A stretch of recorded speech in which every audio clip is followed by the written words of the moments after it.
హైదరాబాద్లోని tank bund నగరానికి అనగానే ప్రతి ఒక్కరు గుర్తొచ్చేది ఒకవైపు ప్రముఖుల విగ్రహాలు ఉంటాయి, మరోవైపు హుస్సేన్ సాగర్, ఆ మధ్యలో బుద్ధుడి విగ్రహం ఉంటుంది, మరోవైపు హుస్సేన్ సాగర్ ఉంటుంది. దాని తర్వాత తెలంగాణ సెక్రటరియట్ కూడా ఈ మధ్య కొత్తగా నిర్మించాలనుకుంటారు. అయితే ట్యాంక్ బండ్కి మరో విశేషం కూడా ఉంది. ఆ చివరిలో ఏదైతే ట్యాంక్ బండ్ చివరిన అశోక స్తూపం ఉంటుందో దాని సమీపంలోనే ఒక యుద్ధ ట్యాంక్ ఉంటుంది.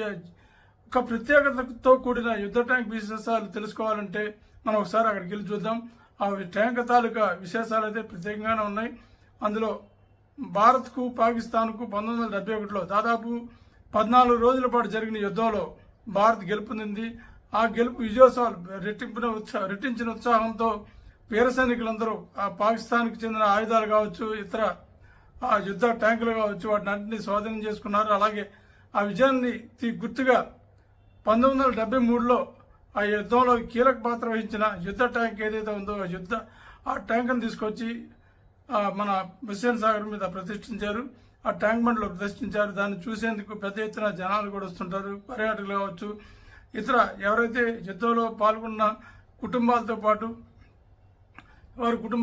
ఇతరులు కూడా పర్యాటకులు కూడా పెద్ద ఎత్తున వచ్చి అక్కడ ఆ ప్రాంతాన్ని ఆ యుద్ధ ట్యాంకును పరిశీలిస్తూ వాటి అందాన్ని, వాటి ప్రతిష్టను తెలుసుకుంటారు.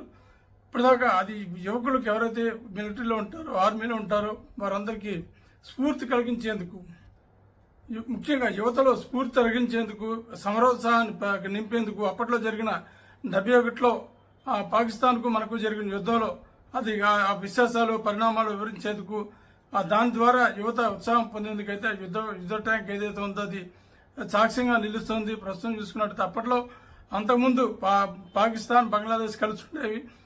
ఆ తర్వాత బంగ్లాదేశ్, పాకిస్తాన్ విడిపోయిన తర్వాత వాటిద్దరికి మనస్పర్ధలు వచ్చినప్పుడు బంగ్లాదేశ్కు భారత్ సపోర్ట్ చేసింది. ఆ సపోర్ట్ను పాకిస్తాన్ జీర్ణించుకోలేక యుద్ధం ప్రకటించి, ఆ యుద్ధం జరిగిన తర్వాత 14 రోజుల పాటు సమరోత్సవం జరిగిన తర్వాత విజయం సాధించింది భారత్. సాధించిన విజయానికి గుర్తుగా అనేక యుద్ధ ట్యాంకులు, యుద్ధ విమానాలు, ఇతర సామగ్రిని సొంతం చేసుకుంది. ఆ సొంతానికి గుర్తుగా ఇక్కడ ప్రదర్శన యుద్ధ ట్యాంక్ చూసేందుకైతే పెద్ద ఎత్తున ప్రజలు తరలి వస్తుంటారు. అయితే ఇంత ప్రతిష్టత కలిగిన యుద్ధ ట్యాంక్ చుట్టూ పరిసర ప్రాంతాలు అయితే పూర్తిగా ఐరన్తో కూడిన, లోహాలతో కూడిన ఈ యుద్ధ ట్యాంక్ ఏదైతే ఉందో దాన్ని తిలకించేది చాలా మంది వస్తున్నప్పటికీ చుట్టుపక్కల పరిసరాలన్నీ అసభ్యకరంగా మారాయి. ఆ యుద్ధ ట్యాంక్ చుట్టూ చాలా పెద్దదిగా ఉండడంతో పాటు లోపల కూడా ఖాళీ ఉండడంతో అనేక అసాంఘిక కార్యకలాపాలతో చెత్తాచెదారం పెరిగిపోయిన పరిస్థితి. దాన్ని తొలగించేందుకు ప్రభుత్వం ఎలాంటి చర్యలు తీసుకోకపోవడంతో అసాంఘిక శక్తులు మరింత రెచ్చిపోయిన పరిస్థితి. ప్రస్తుతం ఆ యుద్ధ ట్యాంక్ని కాపాడుకునే క్రమంలో ప్రభుత్వం ఎలాంటి చర్యలు తీసుకుంటుందో చూడాలి.